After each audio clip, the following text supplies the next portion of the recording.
ನನಗೆ ಕೆಲವು ಪಾಯಿಂಟ್ಸ್ಗಳು ಹೃದಯಕ್ಕೆ ಆಗ್ತಿದ್ವು ಈ ವಾಕ್ಯ ಸ್ಟಡಿ ಮಾಡುವಾಗ. ನಾನು ಬದಲಾಗಿದ್ದೇನೆ, ಹಲ್ಲೆಲೂಯಾ. ಆದ್ರೆ ನನ್ನ ಮನಸ್ಸು ಹೇಳ್ತದೆ ಅಂತ ವಿಚಾರದಲ್ಲಿ ಬದಲಾಗಬಾರ್ದಿತ್ತಪ್ಪ ಅಂತ ಅನಿಸ್ತದೆ. ಆದ್ರೂ ಕೂಡ ನಾವು ಸಮಸ್ಯೆಯಲ್ಲಿ ಇರುವ ಕಾರಣ ವಾಕ್ಯ ನಮಗೆ ಕಲಿಸುವಾಗ ನಾವು ಕಲಿತುಕೊಳ್ಳಬೇಕು ಪ್ರಿಯರೇ, ಹಲ್ಲೆಲೂಯಾ. ಒಂದು 2-3 ತರದ ಕ್ಯಾಟಗರಿ ಜನ ನಾವಿರ್ತೇವೆ ದೇವರ ಸನ್ನಿಧಿಯಲ್ಲಿ. ಕೆಲವರು ಹಣ ಇಲ್ಲದೆ ಬಡತನದಲ್ಲಿದ್ದರು, ಅಂದ್ರೆ ಹಣ ಇಲ್ಲದ ಕಾರಣ ಬಡತನದಲ್ಲಿದ್ದರು.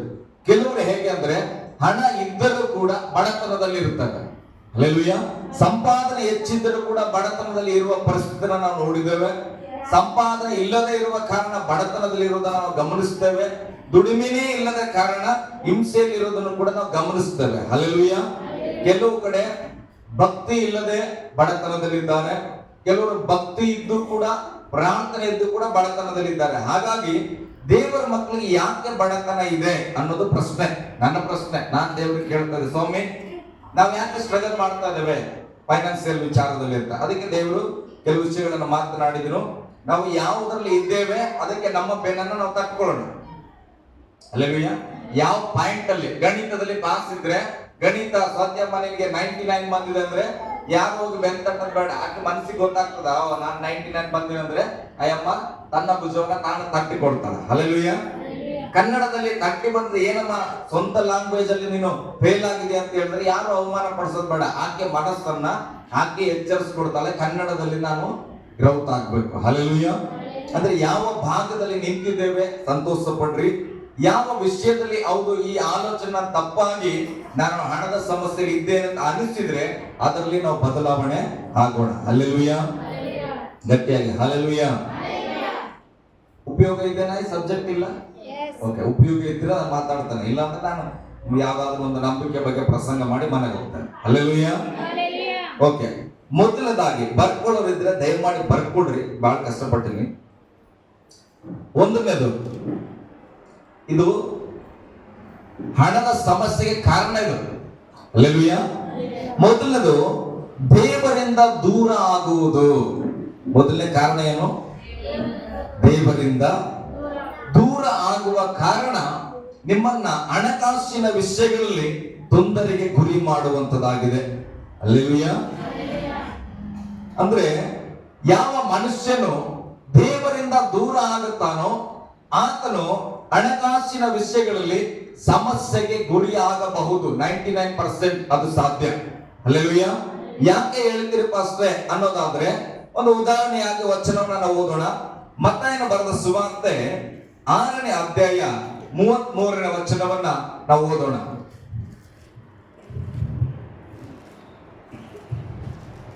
ನೀವು ಮೊದಲು ದೇವರ ರಾಜ್ಯಕ್ಕಾಗಿಯೂ ನೀವು ಮೊದಲು ದೇವರ ರಾಜ್ಯಕ್ಕಾಗಿಯೂ ನೀತಿಗಾಗಿಯೂ ತವಕಪಡಿರಿ, ನೀತಿಗಾಗಿಯೂ ತವಕಪಡಿರಿ. ಇವುಗಳ ಕೂಡ ಅವೆಲ್ಲವೂ ನಿಮಗೆ ದೊರಕುವವು, ಇವುಗಳ ಕೂಡ ಅವುಗಳೆಲ್ಲವೂ ನಿಮಗೆ ದೊರಕುವವು, ಹಲ್ಲೆಲೂಯಾ. ದೇವರ ರಾಜ್ಯಕ್ಕಾಗಿ ನೀನು ತವಕಿಸುವಾಗ, ದೇವರ ರಾಜ್ಯಕ್ಕಾಗಿ ನೀನು ಪ್ರಯಾಸ ಪಡುವಾಗ ಬೈಬಲ್ ಹೇಳ್ತದೆ ನಿನಗೆ ಬೇಕಾದ ಊಟ, ಉಡುಗೆ, ತೊಡುಗೆಗಳು, ನಿನ್ನ ಎಲ್ಲ ಅಗತ್ಯತೆಗಳನ್ನ ದೇವರು ನಿನ್ನ ಹಿಂದೆ ಕಳಿಸುವವನಾಗಿದ್ದಾನೆ. ಬೈಬಲ್ ಹೇಳ್ತದೆ ದೇವರ ರಾಜ್ಯಕ್ಕಾಗಿ ನೀತಿಗಾಗಿ ಮೊದಲು ತವಕ ಪಡಿರಿ, ಇವುಗಳ ಕೂಡ ಅವೆಲ್ಲವೂ ನಿಮಗೆ ದೊರಕುವವು ಎಂಬುದಾಗಿ. ಹಾಗಾದ್ರೆ ಒಬ್ಬ ಮನುಷ್ಯನು ಯಾವಾಗ ದೇವರ ಸಹವಾಸದಿಂದ, ದೇವರ ಪ್ರೀತಿಯ ಸಹವಾಸದಿಂದ ದೂರ ಆಗ್ತಾನೋ ಆಟೋಮೆಟಿಕ್ ಆಗಿ ಏನಾಗ್ತದೆ, ಆತನಿಗೆ ಬೇಕಾದ ಅಗತ್ಯತೆಗಳು ದೂರವಾಗಲಿಕ್ಕೆ ಸಾಧ್ಯವಾಗುತ್ತದೆ, ಹಲ್ಲೆಲೂಯಾ. ಕೀರ್ತನೆಗಾರನ 23ನೇ ಕೀರ್ತನೆಯಲ್ಲಿ 6ನೇ ವಚನದಲ್ಲಿ ಹೇಳ್ತಾನೆ, ಓದ್ರಿ 6ನೇ ವಚನ. ನಿಶ್ಚಯವಾಗಿ ನನ್ನ ಜೀವಮಾನದಲ್ಲೆಲ್ಲ ಶುಭವು ಕೃಪೆಯು ನನ್ನನ್ನು ಹಿಂಬಾಲಿಸುವವು, ನಾನು ಸದಾ ಕಾಲವು. Super, hallelujah. ದಾವೀದನು ಹೇಳ್ತಾನೆ ಯಾವಾಗಲೂ ಸದಾ ಕಾಲ ನಾನು ಎಲ್ಲಿ ವಾಸ ಮಾಡ್ತೇನಂತ? ಗಟ್ಟಿಯಾಗಿ ಹೇಳಿ. ದೇವರ ಮಂದಿರದಲ್ಲಿ ಸದಾ ಕಾಲ ವಾಸ ಮಾಡ್ತೇನಂದ್ರೆ ದೇವರೊಟ್ಟಿಗೆ ನಾನು ಇರ್ತೇನೆ, ದೇವರೊಟ್ಟಿಗೆ ನಾನು ಮಾತನಾಡ್ತೇನೆ, ದೇವರೊಟ್ಟಿಗೆ ಒಂದು ಒಳ್ಳೆ ಸಂಬಂಧವನ್ನು ಇಟ್ಟುಕೊಳ್ತೇನೆ. ಆದ ಕಾರಣ ದಾವೀದನಿಗೆ ಒಂದು ನಂಬಿಕೆ ಉಂಟು, ನಿಶ್ಚಯವಾಗಿ ನನ್ನ ಜೀವಮಾನವೆಲ್ಲ ಶುಭ ಕೃಪೆ ನನ್ನನ್ನ ಫಾಲೋ ಮಾಡುತ್ತೆ. ಹಲ್ಲೆಲೂಯಾ, ಗಟ್ಟಿಯಾಗಿ ಹಲ್ಲೆಲೂಯಾ. ಹಾಗಾದ್ರೆ ಇದು ನಂಬಿಗಸ್ತನು ಬರೋದಿಲ್ಲ. ನಾನು ಯಾವಾಗ ದೇವರ ಹತ್ತಿರದಲ್ಲಿದ್ದೇನೆ, ಅದಕ್ಕೆ ನನಗೆ ಶುಭ ಕೃಪೆಗಳು ನನ್ನ ಹಿಂದೆ ಬರುತ್ತವೆ. ಹಾಗಾದ್ರೆ ಈಗ ದೇವರಿಂದ ದೂರ ಆದವನು ಏನಂತ ಬರೀಬಹುದು ಇದನ್ನ? ನಾನು ದೇವರಿಂದ ದೂರ ಇರುತ್ತಾ ಇದ್ದೇನೆ, ಅದಕ್ಕೆ ಶುಭ ಕೃಪೆಗಳು ನನ್ನಿಂದ ಹಿಂದೆ ಹೋಗುತ್ತಾ ಇವೆ. ಹಲ್ಲೆಲೂಯಾ. ನನ್ನ ಹಿಂದೆ ಬರುತ್ತಾ ಇಲ್ಲ, ನನ್ನ ಹಿಂದಕ್ಕೆ ಅವು ಹೋಗುತ್ತಾ ಇವೆ ಅಂತ ಬರಿಬೇಕಾಗ್ತದೆ. ಹಲ್ಲೆಲೂಯಾ. ಮೊದಲನೆಯ ಕಾರಣ ಹಣದಲ್ಲಿ ಸಮಸ್ಯೆ ಆಗಿರ್ಬೋದು, ಕುಟುಂಬದಲ್ಲಿ ಸಮಸ್ಯೆ ಆಗಿರ್ಬೋದು. ಅದಕ್ಕೆ ಕಾರಣ ಹೇಗೆ ಹುಡುಕ್ಬೇಕಂದ್ರೆ, ನಾವು ಹೇಗೆ ಹುಡುಕ್ತೇವೆ? ಯಾರು ಮಾಟ ಮಾಡಿದ್ರು ನಮ್ಮ ಮನೆಗೆ, ಯಾರು ನಮಗೆ ಸಮಸ್ಯೆ ಮಾಡಿದ್ರು, ಯಾರು ನಮ್ಮ ಕೆಲಸವನ್ನ ಕಿತ್ತುಕೊಂಡ್ರು, ಯಾಕೆ ನಮಗೆ ಸಂಬಳ ಹೆಚ್ಚು ಕೊಡಲ್ಲ ನಾವು ಕೆಲಸ ಮಾಡುವ ಸ್ಥಳದಲ್ಲಿ, ಯಾಕೆ ನನಗೆ ಒಳ್ಳೆ ಕೆಲಸ ದೇವರು ಕೊಟ್ಟಿಲ್ಲ, ಇಂಥ ಪ್ರಶ್ನೆ ಮಾಡ್ತೇವೆ ಹೊರತು ನಾನು ನಿಜವಾಗಿ ದೇವರ ಹತ್ತಿರ ಇದ್ದೇನಾ, ದೇವರಿಂದ ದೂರ ಆಗಿದ್ದೇನೆ ಅನ್ನುವಂಥ ಪ್ರಶ್ನೆ ನಮ್ಮ ಹೃದಯದಲ್ಲಿ ಮೂಡೋದೇ ಇಲ್ಲ. ಹಲ್ಲೆಲೂಯಾ, ಗಟ್ಟಿಯಾಗಿ ಹಲ್ಲೆಲೂಯಾ. ಮೊದಲನೇದಾಗಿ ದೇವರಿಗೆ ಪ್ರಾಮುಖ್ಯತೆ ಕೊಡ್ಬೇಕ್ರಿ. ಹೇಳ್ರಿ, ಯಾರಿಗೆ ಪ್ರಾಮುಖ್ಯತೆ ಕೊಡಬೇಕು? ದೇವರಿಗೆ ಪ್ರಾಮುಖ್ಯತೆ ಕೊಡಬೇಕು. ಹಲ್ಲೆಲೂಯಾ. ದೇವರ ಸನ್ನಿಧಿಯಲ್ಲಿ ಇರುವವನಿಗೆ ಯಾವುದೇ ಕೊರತೆ ಇರುವುದಿಲ್ಲ. ಹಲ್ಲೆಲೂಯಾ. ನಿಮ್ಮ ಹೃದಯದಲ್ಲಿ ಬರುವ ಪ್ರಶ್ನೆಗಳನ್ನ ನೀವು ಆರಾಮಾಗಿ ಕೇಳಬಹುದು. ಯಾಕಂದ್ರೆ ಮುಂದೆ ಅದೆಲ್ಲಕ್ಕೂ ಕೂಡ ಉತ್ತರ ಬರ್ತದೆ. ಕೆಲವರು ಅಂದುಕೊಳ್ತಾ ಇರ್ಬೋದು, ನಾನು ಹಗಲೂ ರಾತ್ರಿ ಜಪ ಮಾಡ್ತೇನಪ್ಪ, ಸ್ತೋತ್ರ, ಹಲ್ಲೆಲೂಯಾ, ನನಗೆ ಯಾವುದು ಕೊರತೆನೇ ಬರಲ್ಲ ಅಂತ ಅಂದುಕೊಂಡಿರೋರು ಗಟ್ಟಿಯಾಗಿ ಆಮೇಲೆ ಹೇಳ್ಬೇಡ್ರಿ. ಈಗ ಆಮೇಲೆ ನಿಮಗೂ ಕೂಡ ಇದೆ. ಹಲ್ಲೆಲೂಯಾ. ನಾನು ನಂಬುತ್ತೇನೆ, ನನಗೆ ಬಾಲಗಳು ಬಾಳ ಬಿದ್ದು ವಾಕ್ಯದಲ್ಲಿ ನಾನು ಪ್ರಯತ್ನಿಸ್ತಾ ಇದ್ದೇನೆ. ಹಲ್ಲೆಲೂಯಾ. ನಾನು ತೀರ್ಮಾನಿಸಿದ್ದೇನೆ. ಓಕೆ, ಎರಡನೇದಾಗಿ ಬರ್ಕೊಡ್ರಿ. ಮೊದಲನೇದೇನು? ದೇವರಿಂದ ದೂರ ಆಗೋದು ನಮ್ಮ ಸಮಸ್ಯೆಗೆ ಕಾರಣ. ಅದಕ್ಕೆ ನಾವ್ ಏನ್ ಮಾಡ್ಬೇಕು? ನಮ್ಮ ಮನಸ್ಸನ್ನ ಕೇಳಬೇಕು. ನಾನು ದೂರ ಆಗಿದ್ದೇನಾ, ಹತ್ತಿರದಲ್ಲಿದ್ದೇನಾ? ದೂರ ಆಗಿದ್ರೆ ಆ ಸಮಸ್ಯೆಗಳಿಂದ ನನಗೆ ಬಿಡುಗಡೆ ಬೇಕಾದ್ರೆ ಬಹಳ ಸಣ್ಣ ವಿಚಾರ ಏನಂದ್ರೆ, ನೀನು ಮನಸ್ಸಿನಿಂದ ದೇವರ ಬಳಿಗೆ ಬರಬೇಕು. ಹೇಳು, ದೇವರ ಬಳಿಗೆ ಬರಬೇಕು. ಹಲ್ಲೆಲೂಯಾ. ಮೊದಲನೆಯ ಪ್ರಾಮುಖ್ಯತೆ ನಾವು ದೇವರಿಗೆ ಕೊಡಬೇಕು. ಎರಡನೇದು, ದೇವರ ಮಾತಿಗೆ ಅವಿಧೇಯತೆ ತೋರೋದು, ದೇವರ ಮಾತನ್ನ ಕೇರ್ಲೆಸ್ ಮಾಡೋದು. ಹಲ್ಲೆಲೂಯಾ. ಅಂದ್ರೆ ದೇವರ ಮಾತನ್ನ ಕೇಳದೇ ಇರುವುದು. ಹೇಳ್ರಿ, ಯಾರ ಮಾತು ಕೇಳದೇ ಇರುವುದು? ದೇವರ ಮಾತನ್ನ ಕೇಳದೇ ಇರುವುದು ನಮ್ಮ ಸಮಸ್ಯೆಗಳಿಗೆ ಕಾರಣ, ಕುಟುಂಬದಲ್ಲಿ ಕೊರತೆಗಳಿಗೆ ಕಾರಣ. ವಾಕ್ಯ ಹೇಳುತ್ತದೆ, ಧರ್ಮೋಪದೇಶ ಕಾಂಡ 28ನೇ ಅಧ್ಯಾಯಕ್ಕೆ ಬರೋಣ. ಧರ್ಮೋಪದೇಶ ಕಾಂಡ 28ನೇ ಅಧ್ಯಾಯ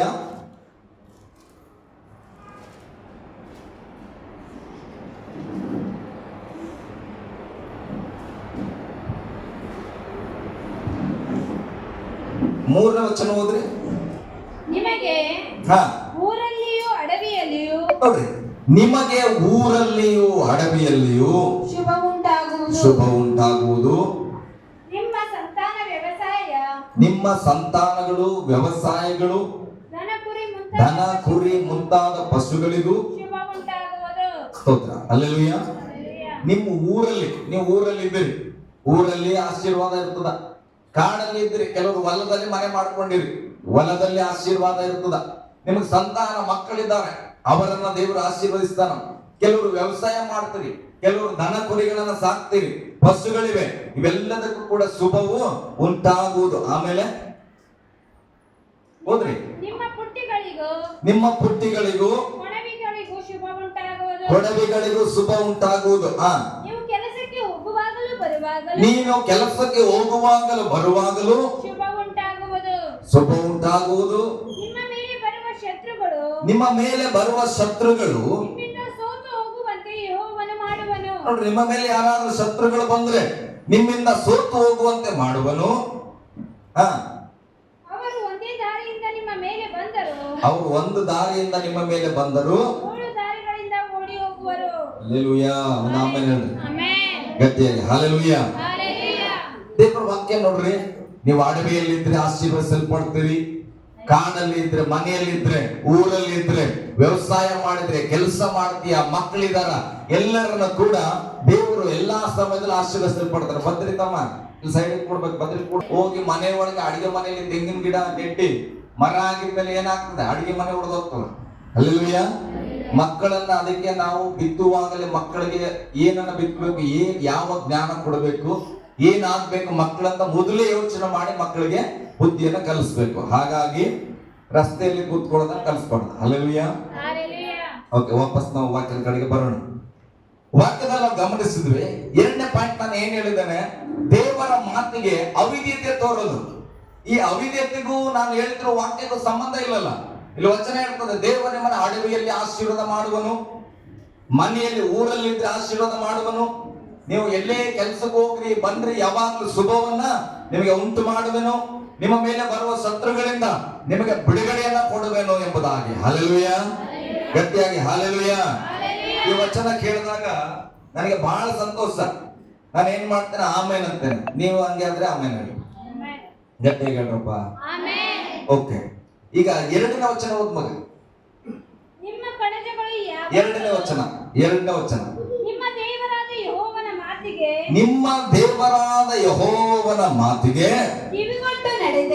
ಕಿವಿಗೊಟ್ಟು ನಡೆದರೆ ಈ ಶುಭಗಳೆಲ್ಲ ನಿಮಗೆ ಪ್ರಾಪ್ತವಾಗುವವು. ಹಲ್ಲೆಲೂಯಾ. ಗಟ್ಟಿಯಾಗಿ ಹಲ್ಲೆಲೂಯಾ.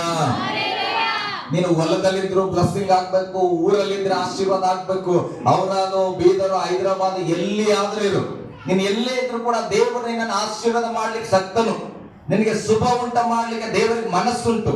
ಆದ್ರೆ ಯಾವಾಗ ಬೈಬಲ್ ಹೇಳ್ತದೆ, ನೀನು ಯೆಹೋವನ ಮಾತಿಗೆ ಕಿವಿಗೊಟ್ಟು ಅದರಂತೆ ನಡೆದರೆ ಈ ಶುಭಗಳೆಲ್ಲ ನಿನಗೆ ಉಂಟಾಗ್ತದೆ. ಹಲ್ಲೆಲೂಯಾ. ಹಾಗಾದ್ರೆ ದೇವರ ಮಾತಿಗೆ ಕಿವಿಗೊಡದೆ ಹೋದರೆ ಏನಾಗ್ತದೆ? ಹಲ್ಲೆಲೂಯಾ.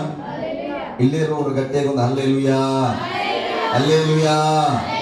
ಬಹಳ ಸಿಂಪಲ್. ಮನೇಲಿ ಹೋಗಿ ಆ ವಚನಗಳನ್ನು ಓದ್ರಿ ಪ್ರಿಯರೇ.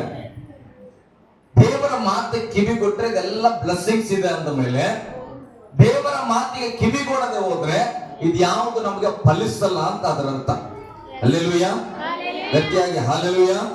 ಯಾಕಂದ್ರೆ ಮುಂದಿನ ವಚನಗಳನ್ನು ನಾವು ನೋಡುವಾಗಲೇ ಬರೆಯಲ್ಪಡ್ತದೆ, ಅಕಸ್ಮಾತ್ ನೀವು ದೇವರ ಮಾತುಗಳಿಗೆ ಕಿವಿಗೊಡದೆ ಹೋದರೆ ನಿಮಗೆ ಅಡವಿಯಲ್ಲಿ, ಊರಲ್ಲಿ, ಎಲ್ಲಾ ಕಡೆ ಕೂಡ ಅಶುಭವನ್ನ ಉಂಟು ಮಾಡುವೆನು. ಹಲ್ಲೆಲೂಯಾ. ಹಾಗಾದ್ರೆ ನಮ್ಮ ಮನೆಯಲ್ಲಿ ಸಮಸ್ಯೆ ಇರುವುದಾದ್ರೆ ಇದು ಬೇರೆಯವರು ಮಾಡಿದ ಕಾರಣನ, ನಾವು ದೇವರ ಮಾತನ್ನ ಕೇಳದೆ ಇರುವ ಕಾರಣ. ಅದಕ್ಕೆ 2ನೇದಾಗಿ ಏನ್ ಮಾಡ್ಬೇಕಾಗುತ್ತೆ ನಾವು? ಇದು ಸಮಸ್ಯೆಗೆ ಕಾರಣ. ಪಾಯಿಂಟ್ ಬರೆಸ್ತಾ ಇದ್ದಾನೆ. ನೀವು ಆನ್ಸರ್ ಏನ್ ಬರ್ಕೊಳ್ಬೇಕು? ನಾನು ದೇವರಿಗೆ ಮೊದಲನೇ ಸ್ಥಾನ ಕೊಡುತ್ತೇನೆ. ಅಭಿವೃದ್ಧಿ ಕಡೆಗೆ ಹೋಗ್ಬೇಕಂದ್ರೆ ಮೊದಲನೇ ಪಾಯಿಂಟ್ ನಾವೇನ್ ಮಾಡ್ಬೇಕು? ದೇವರ ಮಂದಿರದಲ್ಲಿ ನಾನು ವಾಸಿಸುತ್ತೇನೆ. ಹಲ್ಲೆಲೂಯಾ. ಹಂಗಂತೇಳಿ ಎಲ್ಲರೂ ಬ್ಯಾಗ್ ತಗೊಂಡು ಇಲ್ಲಿ ಸಭೆಗೆ ಬಂದ್ಬಿಡ್ಬೇಡ್ರಿ. ನೀವು ದೇವರ ಮಂದಿರ. ಹಲ್ಲೆಲೂಯಾ. ಅದೇ ಮಂದಿರದಲ್ಲಿ ನಿಮ್ಮ ಶರೀರದಲ್ಲಿ ನೀವು ವಾಸಿಸಿ, ಆದ್ರೆ ನಿಮ್ಮ ಶರೀರವನ್ನ ಮಂದಿರವಾಗಿ ಇಟ್ಟುಕೊಳ್ರಿ. ಹಲ್ಲೆಲೂಯಾ. ಪಾಸ್ಟರ್ ಹೇಳಲ್ಲ ಅಂತ ಹೇಳಿ ಮತ್ತೆ ಎಲ್ಲ ಇಲ್ಲಿ ಬಂದ್ರೆ ಕಷ್ಟ ಆಗ್ತದ. 2ನೇದಾಗಿ ದೇವರ ಮಾತಿಗೆ ಕಿವಿಗೊಡದೆ ಇರುವುದು ಸಮಸ್ಯೆಗೆ ಕಾರಣ. ಅದಕ್ಕೆ ನೀವು ಬರ್ಕೊಳ್ಬೇಕು, ನಾನು ದೇವರ ಮಾತಿಗೆ ಕಿವಿ ಕೊಡುತ್ತೇನೆ. ಗಟ್ಟಿಯಾಗಿ ಕೊಡುತ್ತೇನೆ, ಕಿವಿ ಕೊಡುತ್ತೇನೆ. ಹಲ್ಲೆಲೂಯಾ. ಗಟ್ಟಿಯಾಗಿ ಹಲ್ಲೆಲೂಯಾ. ಅಬ್ರಾಮನಿದ್ರು, ನಿಮ್ಮೆಲ್ಲರಿಗೂ ಗೊತ್ತು. ಅಬ್ರಾಮನನ್ನ ದೇವರು ಕರೆದ್ರು 12ನೇ ಅಧ್ಯಾಯದಲ್ಲಿ. ಏನಂತ? ಅಬ್ರಾಮನೇ, ನೀನು ಸ್ವಂತ ದೇಶವನ್ನ, ಸ್ವಂತ ಮನೆತನವನ್ನ, ಸ್ವಂತ ಆಸ್ತಿ ಪಾಸ್ತಿಯ ಬಿಟ್ಟು ಏನ್ ಮಾಡ್ಬೇಕು? ನಾನು ಕಳಿಸುವ ಸ್ಥಳಕ್ಕೆ ಹೊರಟು ಹೋಗಬೇಕು. ಅಬ್ರಾಮನು ಹೋದನ ಇಲ್ಲ?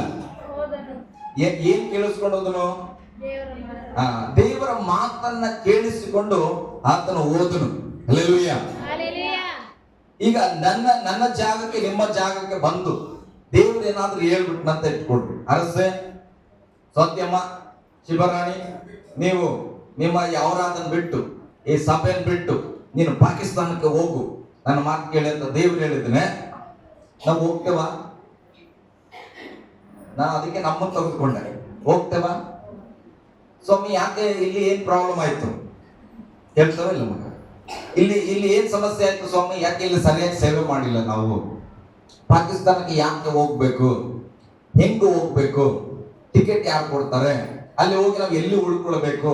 ಮತ್ತೆ ನಾವು ಅಲ್ಲಿ ಮೊದಲಿಂದ ಸಭೆ ಸ್ಥಾಪನೆ ಮಾಡ್ಬೇಕಾ? ಏನಾದ್ರೂ ಅಲ್ಲಿ ಚರ್ಚ್ ಅದನ? ಯಾವ ಮಿನಿಸ್ಟ್ರಿ ನಮ್ಮನ್ನ ಕರ್ಕೊಂಡು ಹೋಗ್ತದೆ? ಅಲ್ಲ, ಪ್ರಶ್ನೆ ಮಾಡ್ತಾವಿಲ್ಲೋ?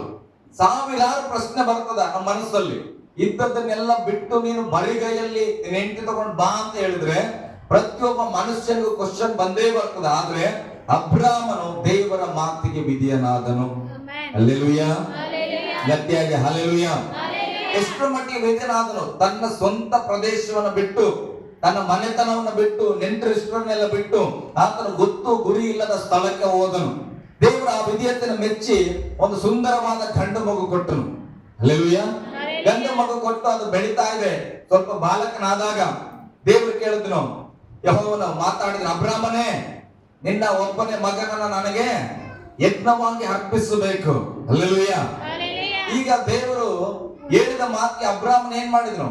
ನನಗೊಂದೇ ಮಗು ಸ್ವಾಮಿ, 100 ವರ್ಷ ಆದ್ಮೇಲೆ ಸಿಕ್ಕ್ಯದ, ನೀನೇ ಕೊಟ್ಟಿದ್ದಿ, ನೀನೇ ಹೆಂಗೆ ಕೇಳ್ತಿ, ನೀನು ಅನ್ಯಾಯಗಾರನು, ನಿನಗೆ ಸ್ವಲ್ಪನೂ ಮನಸ್ಸಿಲ್ವಾ ಅಂತ ಕೇಳಿದಿನ? ಅಬ್ರಾಮನ್ ಯಾರಿಗೂ ಹೇಳಿಲ್ಲ. ಹಲ್ಲೆಲೂಯ. ದೇವರ ಮಾತು ಕೇಳಿಸ್ಕೊಂಡು ತನ್ನ ಮಗನನ್ನ ತೆಗೆದುಕೊಂಡು ಸಮರ್ಪಣೆ ಮಾಡಿದನು. ಹಲ್ಲೆಲೂಯ. ಅದಕ್ಕೆ ಅಬ್ರಾಮನಿಗೆ ಉಂಟಾದ ಶುಭದಲ್ಲಿ ನಾವು ಇವತ್ತಿದ್ದೇವೆ. ಹಲ್ಲೆಲೂಯ. ಅಬ್ರಾಮನ ಆಶೀರ್ವಾದದಲ್ಲಿ ನಾವಿದ್ದೇವೆ. ಕಾರಣ ಅವನು ದೇವರ ಮಾತಿಗೆ ಕಿವಿಗೊಟ್ಟ ಕಾರಣ ಆತನ ಓದ ಕಡೆಯಲ್ಲೆಲ್ಲ ದೇವರು ಅಬ್ರಾಮನನ್ನ ಆಶೀರ್ವದಿಸಲ್ಪಟ್ಟನು. ಹಲ್ಲೆಲೂಯ.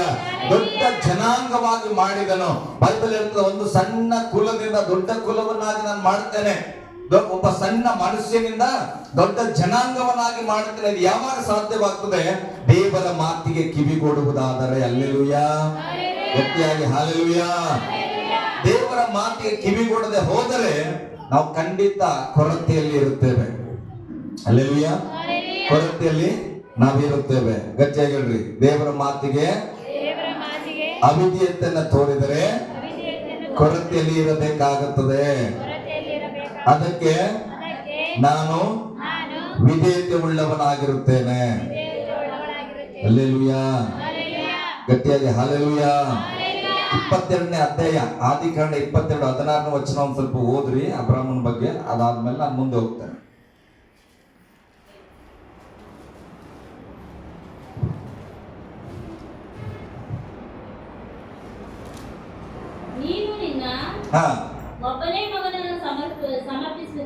ನೀನು ನಿನ್ನ ಒಬ್ಬನೇ ಮಗನನ್ನು ಸಮರ್ಪಿಸುವುದಕ್ಕೆ ಹಿಂದೆಗೆಯದೆ ಹೋದದರಿಂದ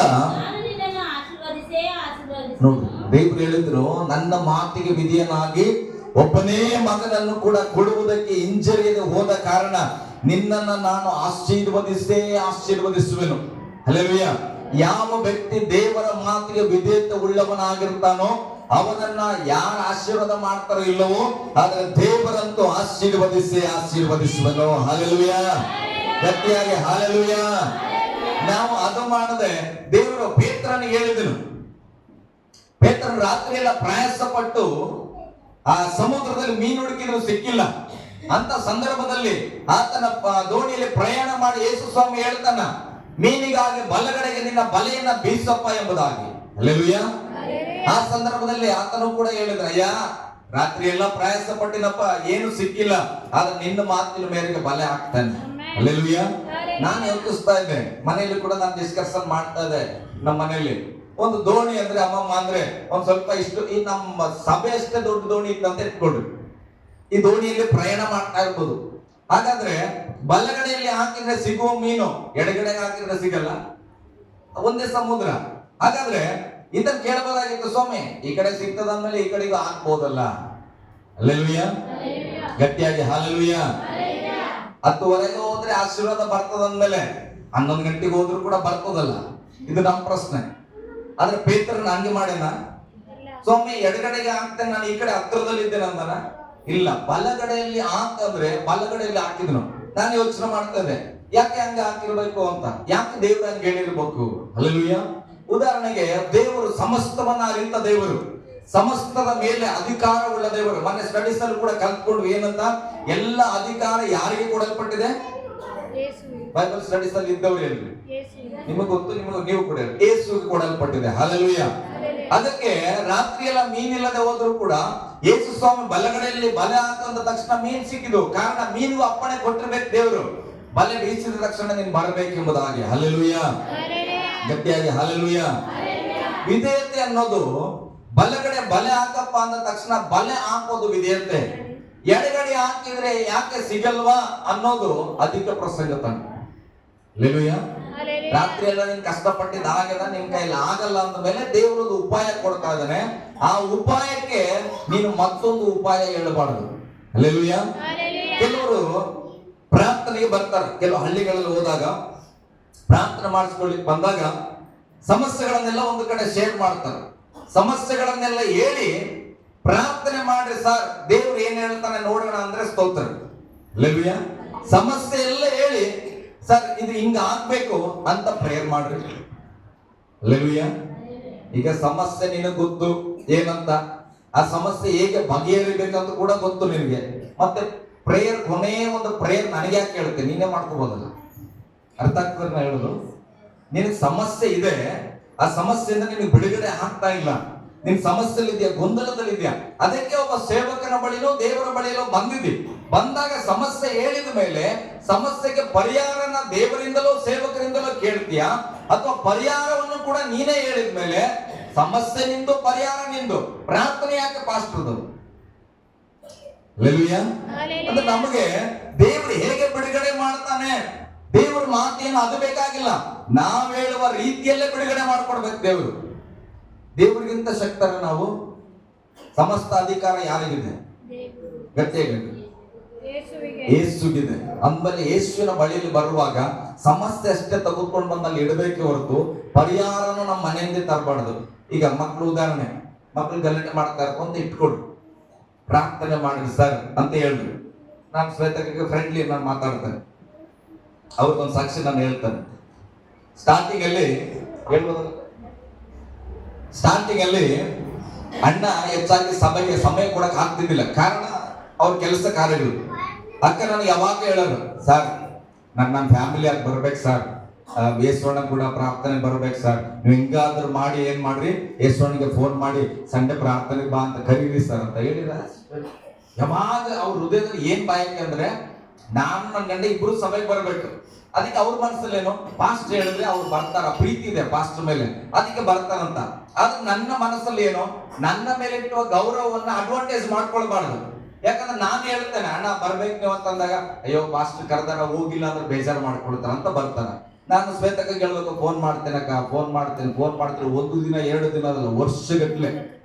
ಹಲ್ಲೆಲೂಯಾ. ಸರ್ ಯಾವಾಗ ಹಂಗೆ ಅಂತೀರಿ, ಒಂದಿನ ಫೋನ್ ಮಾಡಿ ನೀವು ಸಭೆಗೆ ಬರ್ರಂತವ್ರು ಕರೆದಿಲ್ಲ, ಇವತ್ತಾರು ಕರೀರಿ ಸರ್, ಇವತ್ತಾರು ಕರೀರಿ ಅಂತ. ಒಂದು ದಿನ ಸಮಯ ಬಂತು, ಅಕಸ್ಮಾತ್ ಆಗಿ ಅಣ್ಣವರು ತಾನಾಗೆ ಸಭೆಗಳಿಗೆ ಮನಸ್ಸು ಮಾಡಿ ಸಭೆಗೆ ನಿಂತ್ಕೊಂಡಾಗ ಶ್ವೇತಕ್ ಅವ್ರು ಹೇಳಿದ ಮಾತೇನು ಗೊತ್ತಾ, ಬೇರೆ ಏನೋ ನಾನು ಚರ್ಚೆ ಮಾಡೋದು ಅವ್ರು ಹೇಳಿದ್ರು, ಸರ್ ನಿಮ್ ಸ್ವಭಾವ ನನ್ಗೆ ಅರ್ಥ ಆಗಿದೆ, ನಾನು ಎಷ್ಟೇ ಹೇಳಿದ್ರು ಕೂಡ ನೀವು ಸಭೆಗೆ ಬಾ ಅಂತ ಕರೀಲೇ ಇಲ್ಲ, ಆದ್ರೆ ಅವರಿಗೆ ಸಭೆಗೆ ಬರ್ತಾ ಇದ್ದಾರೆ. ಹಲ್ಲೆಲೂಯಾ. ಪರಿಹಾರನ ಮನುಷ್ಯನ ಜ್ಞಾನದಲ್ಲಿ ಹುಡುಕ್ಬಾರ್ದು ಪ್ರೇರೆ. ದೇವರಿಗೆ ನಮ್ಮ ಸಮಸ್ಯೆ ಹೇಳ್ಬೇಕು, ದೇವರಿಗೆ ಗೊತ್ತು ಪರಿಹಾರ ಹೇಗೆ ತರಬೇಕೆಂಬುದಾಗಿ. ಹಲ್ಲೆಲೂಯಾ. ಸಮಸ್ಯೆ ನಮ್ಮದಪ್ಪ, ದೇವರು ಹೇಳ್ತಾನೆ ನನಗ್ ಕೊಡು ಅದನ್ನ, ನಿನ್ ಸಮಸ್ಯೆ ನನಗ್ ಕೊಡು, ಅದನ್ನ ಹೇಗ್ ಪರಿಹರಿಸ್ತೀಯ ಸ್ವಾಮಿ ನಮಗ್ ಬೇಕಾಗಿಲ್ಲ, ಸಮಸ್ಯೆ ಕೇಳೋಣ ಕೊಟ್ಬಿಡ್ರಿ, ಆತನ ಹೇಗಾದ್ರೂ ಅದನ್ನ ಪರಿಹರಿಸಲಿ. ಹಲ್ಲೆಲೂಯಾ. ಗಟ್ಟಿಯಾಗಿ ಹಲ್ಲೆಲೂಯಾ. ಬಲಗಡೆಯಲ್ಲಿ ಬಲೆ ಹಾಕಂದ್ರೆ ವಿಧೇಯತೆ ಬಲಗಡೆಯಲ್ಲಿ ಹಾಕಬೇಕು. ಹಲ್ಲೆಲೂಯಾ. ಎಡಗಡೆ ಹಾಕಿದ್ರೆ ಯಾಕೆ ಸಿಗಲ್ಲ, ಲೇಟ್ ಆಗಿ ಹಾಕಿದ್ರೆ ಏನಾಗ್ತದೆ, ಇದೆಲ್ಲ ಪ್ರಶ್ನೆ ಮಾಡದೆ ಬಲಗಡೆಯಲ್ಲಿ ಹಾಕಬೇಕು. ಹಲ್ಲೆಲೂಯಾ. ದೇವರು ಹೇಳಿದ್ದಕ್ಕೆ ನಾವು ಉಲ್ಟಾ ಮಾಡ್ಕೊಳ್ತಾ ಹೋದ್ರೆ ಖಂಡಿತವಾಗಿ ನಮ್ಮ ಸಮಸ್ಯೆಗಳು ತೀರಿ ಹೋಗಲ್ಲ. ಹಲ್ಲೆಲೂಯಾ. ಗಟ್ಟಿಯಾಗಿ ಹಲ್ಲೆಲೂಯಾ. ಹೀಗೆ ಮೊದಲನೇದು ದೇವರಿಗೆ ಮೊದಲನೇ ಪ್ರಾಮುಖ್ಯತೆ ಇರಬೇಕು ಸಮಸ್ಯೆಗಳಿಂದ ಬಿಡುಗಡೆಗೆ. ಎರಡನೇದಾಗಿ ದೇವರ ಮಾತುಗಳಿಗೆ ವಿಧೇಯತೆ ಉಳ್ಳವರಾಗಿ ನಾವು ಇರಬೇಕು ಪ್ರೇರೆ. ಹಲ್ಲೆಲೂಯಾ. ಮೂರನೇದಾಗಿ ಹಣಕಾಸಿನಿಂದ ದೇವರನ್ನ